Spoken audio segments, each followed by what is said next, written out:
మీ business ఏదైనా మీ ఊర్లో promotion చేయాలంటే అది సుమన్ టీవీతోనే సాధ్యం. ఇప్పుడే సంప్రదించండి.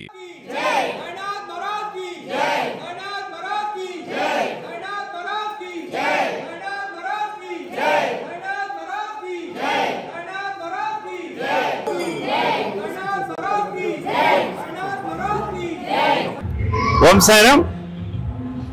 సద్గురు సమర్థ సద్గురు అఖిలాండకోటి బ్రహ్మాండానికుడు సర్వగుడు సర్వదేవతా స్వరూపుడైన ఆ సాయినాథుడు నమస్కరిస్తూ ఈరోజు మనం గురు పౌర్ణమి పర్వదినాన్ని అత్యద్భుతంగా నిర్వహించుకుంటున్నాము. గురువారం గురు పౌర్ణమి రావడం చాలా విశేషం. గురువారం అంటేనే ఒక విశేషము. అలాంటిది గురు పౌర్ణమి అంటే అంతకన్నా విశేషం. గతంలో 15 సంవత్సరాల క్రితం గురువారం గురు పౌర్ణమి రావడం అనేది ఒక విశేషమైతే 15 సంవత్సరాల తర్వాత మరలా గురువారము గురు పౌర్ణమి రావడం అనేది సాయి భక్తులకు ఒక వరం లాంటిది. అలాంటి గురు పౌర్ణమి పర్వదిన సందర్భంగా మనం అత్యద్భుతంగా ఆ సాయినాథుని సద్గురు అఖిలాండకోటి బ్రహ్మాండ నాయకుడు సర్వగుడు సర్వదేవతా స్వరూపుడైన ఆ సాయినాథుని మనసావాచ ప్రార్థిస్తూ కొలుస్తూ పూజిస్తూ బాబా ఆశీస్సులు తీసుకోవడం అనేది సాయి భక్తుల యొక్క ఒక వరంలాగా భావించాలి. మన షిరిడి సాయిబాబా మందిరం మహబూబాబాద్ మార్కాపురంలో మన గురు పౌర్ణమి కార్యక్రమాలు ఒక నెల రోజులు ఈ కార్యక్రమాలు నిర్వహిస్తున్నాము. జూన్ 11 నుంచి జూలై 12 వరకు 30 రోజుల పాటు గురు పౌర్ణమి కార్యక్రమం నిర్వహించడము ఒక విశేషము. మనం ఇక్కడ ఒక వారం రోజులు సాయినాథుల యొక్క నామ సప్తాహ కార్యక్రమాలు, అదేవిధంగా ఆంధ్ర రాష్ట్రంలో ప్రముఖులైన సాయి భక్తుల చేత అత్యద్భుతంగా వారం రోజులు ప్రవచనాల కార్యక్రమాలు నిర్వహించడం జరిగింది. అదిగాక సాయి భక్తులు సుమారుగా 600 మంది సాయి భక్తులు బాబా మందిరంలో రాత్రి మొవల్లో 24 గంటల ప్రకారము బాబా జీవిత చరిత్ర అఖండ పారాయణ మహాయజ్ఞాన్ని నిర్వహించారు. దీనికి తోడుగా బాబా మందిరంలో విష్ణు సహస్రనామము, లలిత సహస్రనామము, భగవద్గీత పారాయణము, అనేక ఆధ్యాత్మిక కార్యక్రమాలు, సాంస్కృతిక కార్యక్రమాలు నిర్వహించడం జరిగింది.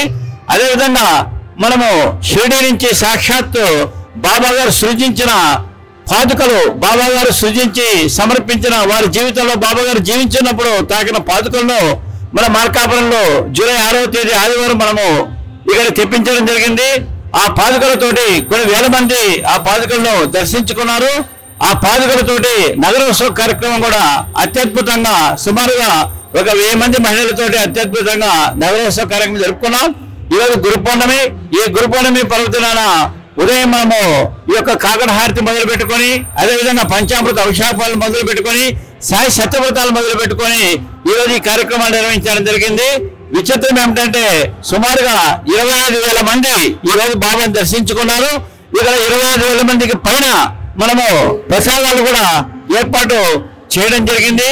అదేవిధంగా ఈ మధ్యాహ్న కార్యక్రమాలు తదుపరి రాత్రి అత్యద్భుతంగా పల్లకి ఉత్సవ కార్యక్రమాలు కూడా మనం నిర్వహించుకుంటున్నాము. అదిగాక బాబా రథోత్సవ కార్యక్రమము రేపు ఉదయం 9 గంటలకు బాబా యొక్క రథంలో చిత్రపటాన్ని, విగ్రహాన్ని పెట్టి అత్యద్భుతంగా ఈ యొక్క రథంతో బాబా నగరోత్సవ కార్యక్రమం కూడా ఉంది.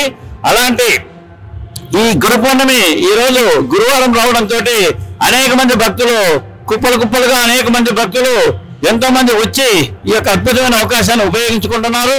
ఇక గొప్ప విశేషం ఏంటంటే భక్తుల యొక్క అనుభవాలు నేను చెప్తున్నాను. ఇక్కడ బాబా మందిరంలో బాబాను ఈరోజు మనం చూస్తే ఉదయం ఒక రూపం కనబడుతుంది, మధ్యాహ్నం ఒక రూపం కనబడుతుంది, సాయంత్రం ఒక రూపం కనబడుతుంది, రాత్రి ఒక రూపం కనబడుతుంది. ఇప్పుడు మనము 9:10 గంటలకు సేద హారతి అప్పుడు ఎవరైనా సరే బాబాను చూడవచ్చు. ఆ సేద హారతిలో బాబా యొక్క రూపం చూస్తే అత్యద్భుతం. మన జీవితంలో అలాంటి అనుభవం మనం పొందలేము. ఎవరైనా సరే అందరికీ బాబా ఆ విధంగా కనబడతాడు. అలాంటి అత్యద్భుతమైన ఈ యొక్క బాబా రూపం అనేది ఇక్కడ మందిరంలో మనం చూడొచ్చు. బాబా గారు సజీవంగా ఇక్కడ కూర్చున్నాడు, సజీవంగా మనల్ని పలకరిస్తున్నాడు, సజీవంగా బాబా గారు మనతో ఉన్నాడు అనే అనుభవం అనేది ఇక్కడ మందిరంలో రావడం జరుగుతుంది. అదేవిధంగా గురు పౌర్ణమి రాత్రి ఇక్కడ ఎంతో మంది భక్తులు నిద్రిస్తారు. వారికి బాబా అనుభవాలు కూడా ఇస్తుంటాడు. బాబా స్వప్న దర్శనాలు ఇవ్వడం కాకుండా అనేక మంది భక్తులకు అర్ధరాత్రి పూట బాబా గజ్జల శబ్దంతో బాబా ఇక్కడ తిరుగుతున్నట్టు ఇలాంటి అనుభూతులు కూడా చాలా పొందారు. ఈ రకంగా ఏంటంటే బాబా భక్తులకు తన అనుభవాలతోటి బాబా భక్తులు అవుతున్నారు. ఈరోజు 150 దేశాలలో కొన్ని కోట్ల మంది బాబా భక్తులు అవుతున్నారంటే కేవలము ఒకరు చెప్తే బాబా భక్తులు గారు, బాబా గారు సాక్షాత్తుగా మనకు అనేక రకమైన భక్తులకు అనుభవాలు ఇస్తున్నారు. ఆ అనుభవాలతోనే మనం సాయి భక్తులము అయిపోతున్నాము. అలాంటి ఈ యొక్క గురు పౌర్ణమి పర్వదినం మన మార్కాపురం షిరిడి సాయిబాబా మందిరంలో అత్యద్భుతంగా నిర్వహిస్తున్నాము. ఈ యొక్క కార్యక్రమాన్ని అనేక మంది భక్తులు వచ్చి దర్శనం చేసుకున్నారు. కాబట్టి సాయి భక్తులందరూ కూడా ఆ సాయినాథుని అనుగ్రహం సర్వదా ఉండాలని చెప్పి కూడా ప్రార్థిస్తున్నాం. జై సాయిరాం.